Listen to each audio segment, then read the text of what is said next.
Antony William Garotinho Mateus de Oliveira, ex-governador do Rio de Janeiro, tem 51 anos. Garotinho ajudou a fundar o PT em sua cidade natal, Campos. Depois, no PDT, foi deputado estadual, prefeito de Campos e governador do Rio. Em 2002, disputou a presidência da República pelo PSB. Perdeu no primeiro turno e apoiou Lula no segundo.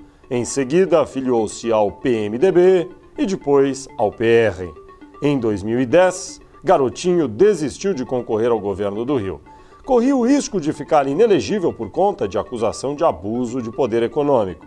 Disputou então uma vaga na Câmara e hoje é deputado federal pelo PR do Rio de Janeiro.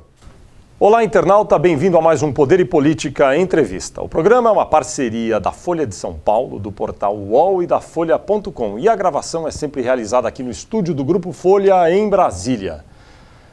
E o entrevistado deste programa é o deputado federal, ex-governador do Rio de Janeiro, Antony Garotinho. Governador, ex-governador, deputado federal agora, Antony Garotinho, muito obrigado por estar aqui.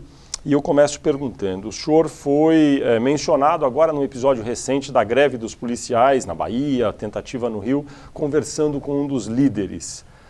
Qual foi sua intenção nessa conversa com esse líder grevista? Em primeiro lugar, Fernando, prazer estar com você e participar aqui dessa entrevista que eu normalmente acompanho.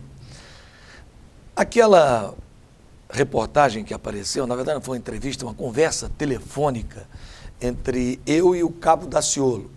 Eu me tornei admirador e conhecedor do Cabo Daciolo do primeiro movimento dos bombeiros, aquele que aconteceu com amplo apoio da sociedade do Rio de Janeiro, quando eles queriam lutar por melhores salários. Naquele episódio específico, nós estávamos no plenário da Câmara, tentando forçar o governo a cumprir a sua promessa de colocar para votar a PEC 300. A PEC 300 que vai criar um piso salarial nacional para policiais. Isso, até bom a sua colocação, porque muitas pessoas acham que a PEC 300 vai equiparar o salário dos policiais do Brasil inteiro ao de Brasília. Não é isso. A PEC 300 estabelece um piso. Qual será esse piso? Será estabelecido posteriormente. Mas, por exemplo, pode ser de R$ 2.500, ou de R$ 1.800, ou R$ 2.000. Isso vai variar de acordo com esse entendimento nacional que será feito. Quem quiser pagar mais, que pague mais. Eu estava ali conversando, fui ao Henrique Eduardo Alves, ele disse, olha, não podemos colocar o governo contra a parede. A iniciativa de colocar a PEC para votar tem que partir do próprio governo. Nesse momento, eu sou procurado pelo deputado Francischini, deputado pelo Paraná. Ele me diz, Garotinho, acho que a coisa vai estourar também no Paraná. Como é que está a coisa no Rio? Então eu disse, olha, eu não sei exatamente, mas posso te ligar agora, te dar uma resposta agora.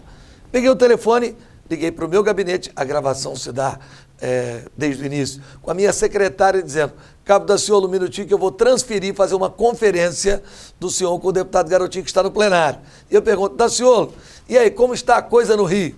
Tem clima para que haja lá um movimento de paralisação? E ele me diz, eu estou na Bahia. Quando chegar lá eu te dou uma informação. Aí eu digo, olha, eu estou aqui tentando articular a votação da PEC 300. É só isso a conversa. Agora dá a impressão, quando a gente ouve a conversa, daí o senhor poderia talvez esclarecer esse ponto, que ao fazer as perguntas a ele sobre o clima no Rio, parece que o senhor está interessado até em que ocorra o movimento no Rio, ou não?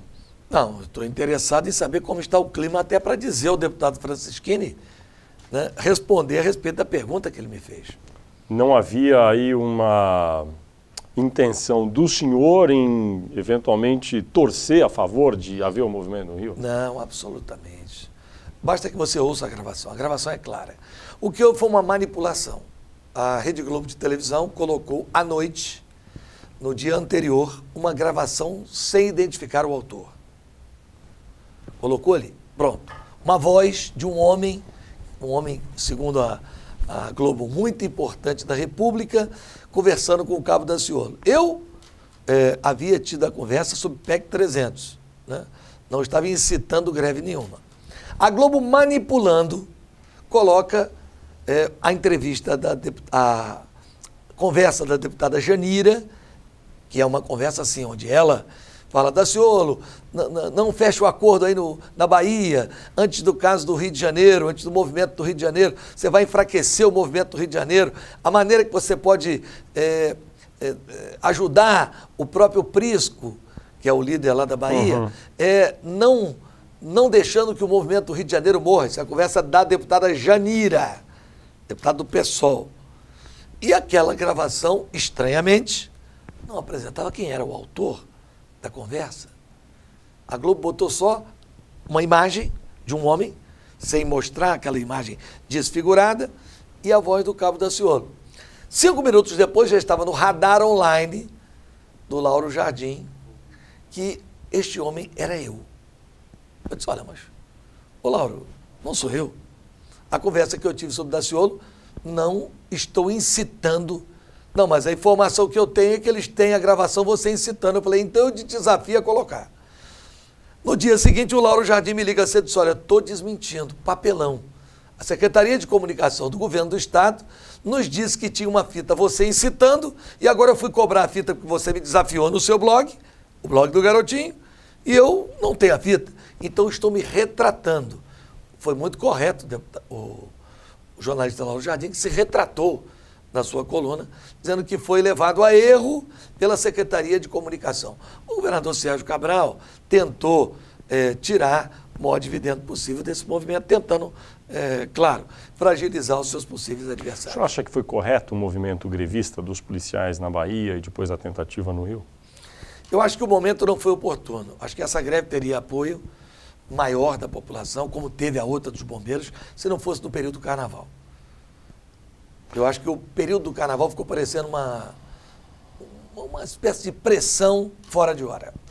A presidente Dilma diz que é contra anistiar esses policiais que se envolveram em atos de crime contra o patrimônio, por exemplo. O senhor acha que é correta essa posição? Não devem ser anistiados, devem ser punidos esses policiais? É um equívoco da presidente Dilma, porque a anistia é uma conquista da civilização e do sistema democrático.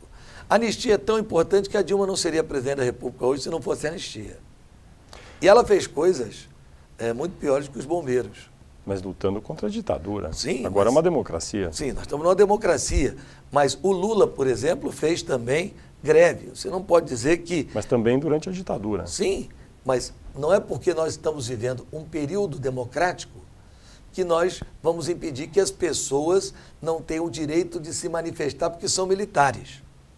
Mas eles se manifestando com arma na mão, bloqueando ruas, isso é correto? Isso ocorreu na Bahia, não ocorreu no Rio. Eu estou separando as coisas. Nesse caso da Bahia, por exemplo, se eu tivesse que analisar, o senhor acha que é incorreto esse tipo de atitude ou correta? Eu acho que a atitude dos baianos, policiais baianos, foi uma atitude que se radicalizou em função do comportamento do governador Jacques Wagner, que anteriormente havia incitado esses mesmos policiais à greve quando não era governador. Deputado Garotinho, o senhor é um líder evangélico. Qual sua avaliação sobre as declarações recentes do ministro da Secretaria-Geral, Gilberto Carvalho, a respeito dos evangélicos? Eu acho que foram infelizes. O ministro Gilberto Carvalho não pode ter uma opinião quando está conversando com os evangélicos e uma outra opinião quando está em reunião no Fórum Social Mundial. Eu gostaria, na verdade, de um esclarecimento. Eu não gostaria de um pedido de desculpas ou uma tentativa de negar o que ele disse. O que foi que ele disse e que me causa tanto espanto? Ele disse, nós do governo, nós do PT, precisamos montar uma rede de comunicação capaz de vencer os evangélicos no embate ideológico que teremos com ele. Primeiro eu queria saber qual é o embate ideológico que ele quer travar com os evangélicos. Porque os evangélicos não defendem ideologia, mas princípios. São coisas diferentes. Existem evangélicos de direita, de centro e de esquerda. Eu, por exemplo, sou um político que sempre tive posições de esquerda. Mas eu conheço evangélico de direita. Mas eu não abro mão dos meus princípios. Então não se trata de uma luta ideológica. Eu queria entender o que é luta ideológica. Segundo, como é que ele vai montar esse sistema de comunicação? Que sistema é esse? Porque ele diz assim, esses telepastores ocuparam os meios de comunicação e fazem a cabeça dessa classe média emergente. E nós não podemos aprovar temas como aborto, porque eles não deixam. Não avançamos mais na questão daquele material pedagógico nas escolas que eles chamam de combate à homofobia e que não é combate à homofobia. É um direcionamento para uma opção sexual. Isso não é papel do Estado. O Estado não tem que se meter na vida pessoal das pessoas. O Estado não tem que escolher se o cidadão deve ser homem, mulher ou optar por um outro sexo. Isso não é papel do Estado. Qual que é a força dos evangélicos hoje no Congresso Nacional? Qual o tamanho das frentes que reúnem deputados e senadores evangélicos hoje? Olha, nós temos 74 deputados evangélicos que estão juntos com uma parte da bancada católica.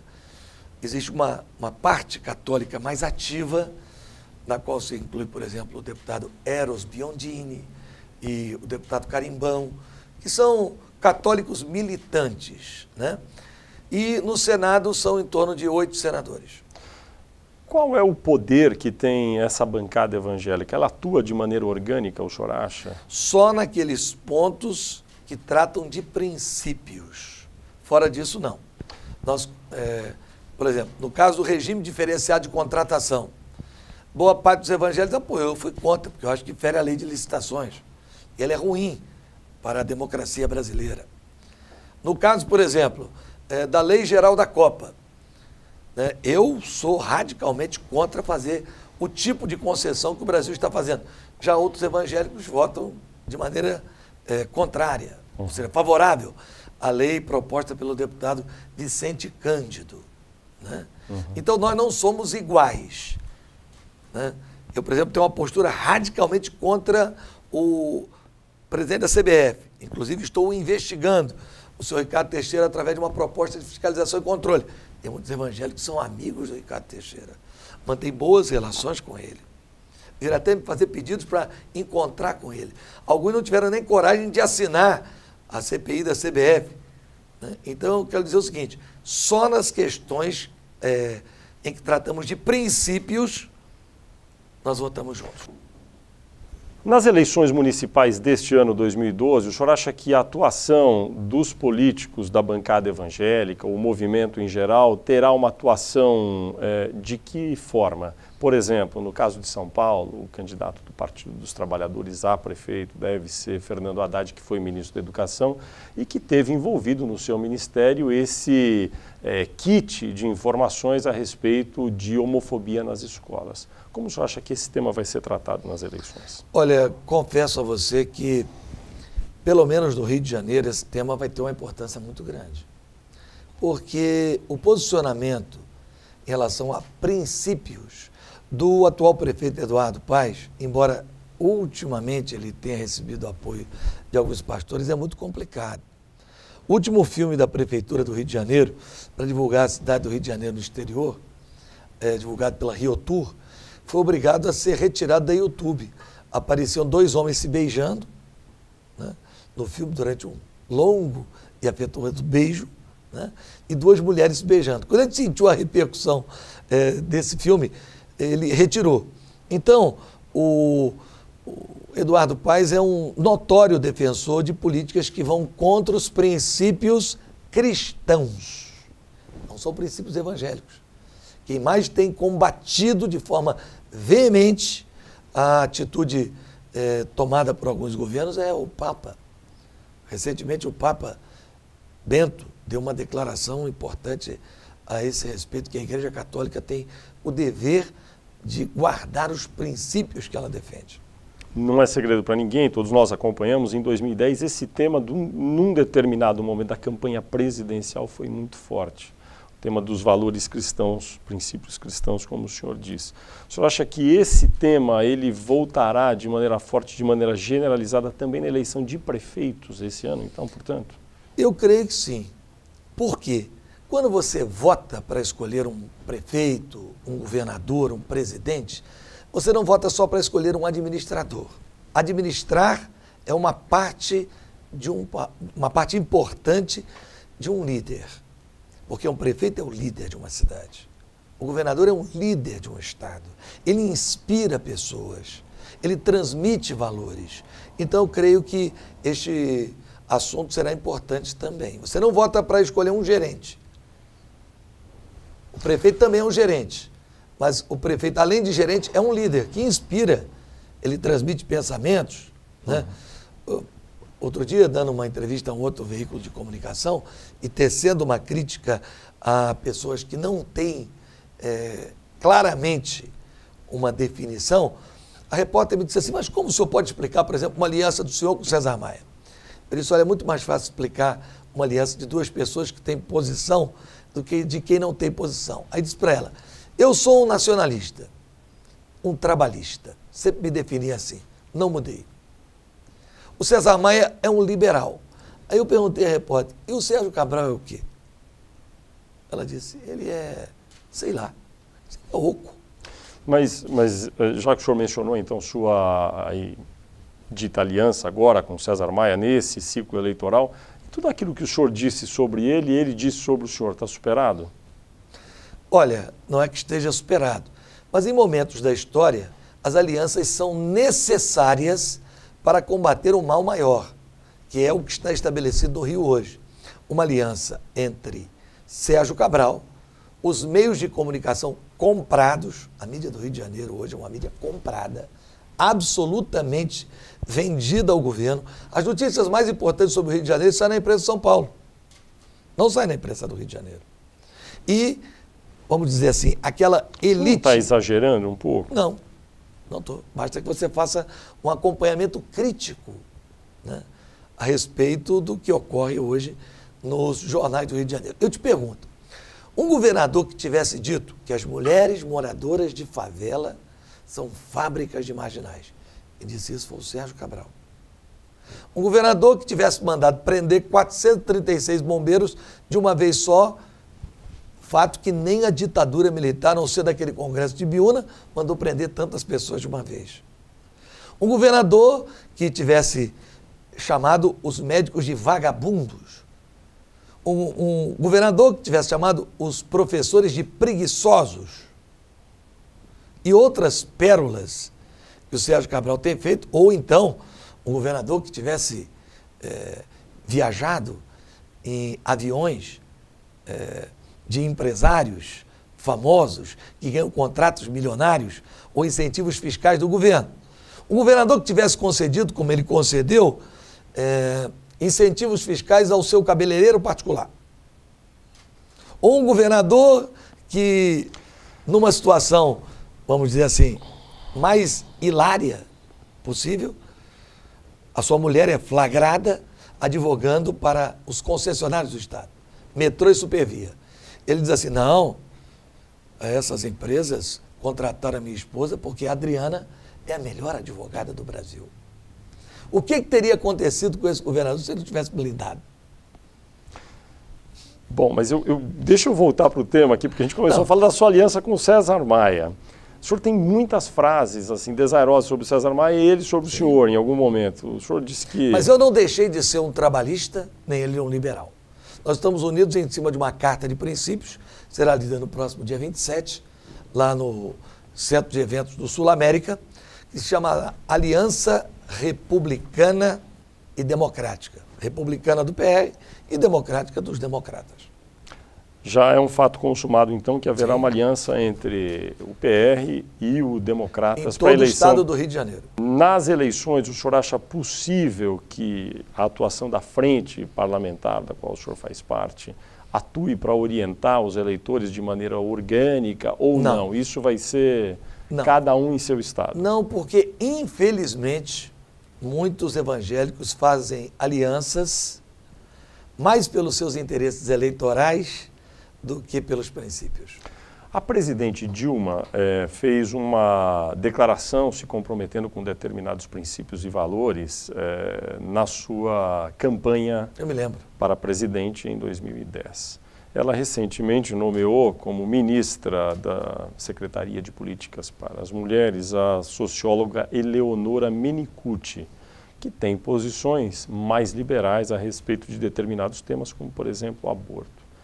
Ao nomear alguém com esse perfil, a presidente continua fiel à sua promessa ou não? Isso nós só saberemos com o tempo, né?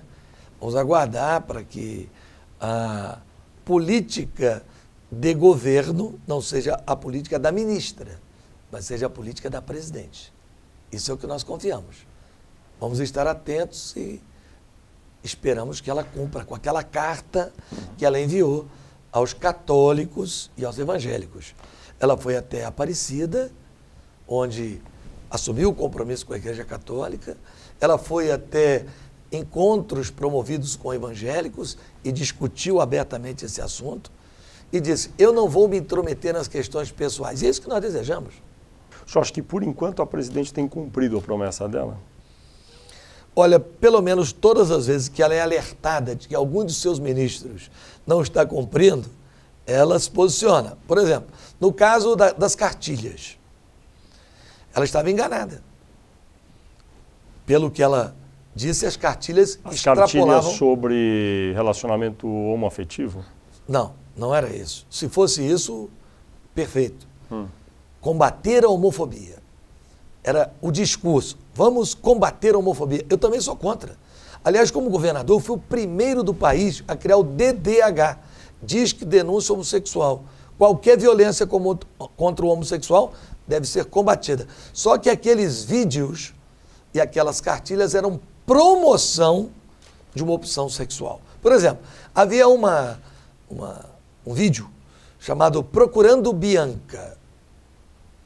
O que é Procurando Bianca? Eu nasci Pedrinho. Em determinado momento da minha vida, descobri que eu posso não ser Pedrinho, eu posso ser Bianca. E meu pai não gostou dessa ideia. Meu pai achou que isso não era bom. Mas, mesmo assim, eu decidi ficar firme na minha opção. E aí eu descobri uma coisa melhor, que sendo Bianca ou Pedrinho, não faz diferença, porque eu tenho 50% de possibilidade de ser feliz como Pedrinho, 50% de ser feliz como Bianca, então a probabilidade é maior se eu tiver duas opções sexuais. Peraí, se você ensinar isso para uma criança, isso para mim e para você vira até um filmezinho bobinho, mas para um garoto na escola que está se formando, está formando o seu pensamento, não é uma coisa correta. Voltando à nomeação da nova ministra das Mulheres, ela tem dito que tem uma posição histórica a favor de determinadas políticas, como, por exemplo, ser a favor da descriminalização do aborto, mas que agora cabe ao Congresso decidir. O senhor acha que essa é a posição correta? Correta. Por isso que eu disse, vamos esperar para ver se é a política da ministra ou se é a política do governo. O senhor acha que a presidente Dilma tem feito um bom governo, médio ou ruim? Você quer que eu fale da percepção que as pessoas acham? Não, da sua. Da minha? Péssimo. Péssimo governo. Péssimo. Por quê? Porque como é que você mede um governo? Você mede um governo por critérios objetivos e não por sensação. Qual é o critério objetivo para você medir um governo? A execução orçamentária do governo. Basta olhar a execução orçamentária do ano passado. Foi pífia. Por exemplo, segurança pública, que é um tema que está em voga hoje. Quanto o governo gastou? O PRONASSE deveria se chamar PROMORRE, porque não gastou nada. É um programa que está indo para o fundo do poço. Mas o senhor não vê nenhum mérito, então, no governo federal? Não, não disse isso. Que é péssimo? Não. Você perguntou como eu estou vendo o governo até agora. Até agora. Então, a execução orçamentária eu não estou julgando pela sensação. Qual é a sensação que se tem? Sensação que a presidente Dilma está fazendo um combate muito forte à corrupção. Não. Não está? Não. Tem mais corrupção hoje ou menos? Eu acho que ela está tirando do governo pessoas que foram colocadas pelo ex-presidente Lula. Ela não poderia não saber dessas questões, já que ela é chefe da Casa Civil. Sim, mas tem mais ou tem menos corrupção hoje? Hoje? É. Olha, eu diria a você que continua no mesmo nível. Não aumentou nem diminuiu. O que eu reclamo é da ação administrativa. Me diga uma coisa com sinceridade, você e aquele que nos ouve e que nos assiste. O PAC, ele está andando? Não. O Minha Casa Minha Vida, está andando? Não. O Programa de Recuperação das Rodovias Federais, está andando? Não. A execução de programas de política de segurança, está andando? Não. O sistema de saúde, diga-se de passagem, um dos melhores ministros do governo em termos de atuação é o ministro Padilha. Mas a saúde não anda. O ponto de avanço que nós poderíamos ter com a emenda 29, ela vetou, que seria reajustar o orçamento toda vez. Como é que o senhor explica que ela tem uma aprovação tão grande? A Hitler também teve. Isso não quer dizer nada. Quando você tem uma sociedade onde os movimentos sociais... O senhor está comparando a presidente Dilma a Hitler? Não. Eu estou comparando, não. Por favor, não diga isso, Fernando. O que eu estou dizendo é que popularidade não mede eficiência de governo. Você me perguntou o que eu acho da eficiência do governo. Se o governo é bom ou ruim. Você não me perguntou, por isso que eu falei, você quer que eu fale da percepção das pessoas... Mas por que as pessoas têm essa percepção? Porque, primeiro... É tudo falso? Não. Porque, primeiro, o ambiente econômico do Brasil é bom. O ambiente econômico do Brasil é bom. Há mais emprego sendo criado no Brasil. Há mais renda sendo distribuída no Brasil. O governo não teria mérito nisso? Não, tem. O que eu ia te dizer, são dois parâmetros para se medir o governo. Uma é eficiência na aplicação das políticas públicas e outra é a atuação do governo na macroeconomia. Aí vai bem. Ok? São dois parâmetros. Se eu dissesse para você que a economia vai mal, eu estaria mentindo. A economia vai bem. As respostas do Brasil, inclusive, diante da crise mundial, foram boas.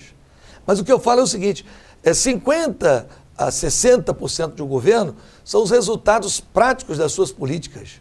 Qual foi a política do governo para a agricultura, para a segurança, para as estradas, para a saúde, para a educação? Então, foram políticas que não deram resultado até agora. Uhum. O que o senhor vai... O que nós podemos imaginar para a sua carreira política? O senhor vai fazer 52 anos agora em abril, não é isso? O que nós podemos imaginar dos seus planos futuros? O senhor já desejou ser presidente da República e não teve sucesso. O senhor pretende, em 2014, disputar algum cargo majoritário? Olha, eu acho que depende do que você entende como sucesso. Eu disputei a presidência da República e tive mais de 15 milhões de votos com 1 minuto de televisão. Fiquei a 3 pontos de José Serra, que foi ao segundo turno com Lula. Não me deixaram disputar a eleição seguinte, criando uma mentira que finalmente eu venci na justiça, de que eu havia viajado num avião de um traficante. A Veja publicou isso na primeira página, às vésperas da convenção do PMDB, para me impedir de ser candidato, por desejo dos tucanos e dos petistas, que não queriam um terceiro nome para quebrar essa polarização existente hoje no Brasil. Não sei. Eu não estou preocupado com o dia de amanhã. Eu quero ser um bom deputado federal, né? Meu nome hoje lidera as pesquisas do Rio de Janeiro para governador, as que eu tenho acesso e as que têm sido feitas pelo Palácio Guanabara. Eu tenho em torno de 40%, o segundo colocado é o senador Lindenberg com 17%. Né? Os candidatos do governo aparecem com 4%, 5%, mas que são o vice-governador e o secretário Beltrame, mas isso ainda é muito cedo. Né? Vamos aguardar, tudo pode acontecer. Eu quero dizer só a você o seguinte, essa ideia de presidência da República, quantos anos o Lula foi presidente? Com quantos anos a Dilma foi presidente? Você disse que você vai completar 52 anos no ano que vem. Tem muita estrada pela frente. O senhor acha que, jogando para frente o cenário atual, em 2014 teremos quais forças principais disputando a sucessão junto com a presidente Dilma, se ela vier ser candidata à reeleição? Tudo vai depender de Lula. Lula hoje é um grande eleitor. Não há dúvida, não há como negar, pode-se ter divergência com ele, mas ele é um grande eleitor. As informações que eu tenho é que antes de adoecer, né, e por isso eu digo que tudo depende do Lula, o Lula estava já incomodado em ficar fora da vida pública e que ele dava como certa a volta dele. Se ele se recuperar e for candidato, eu acho que vai haver uma concentração em torno dele. Sendo a Dilma candidata, aí eu já não sei.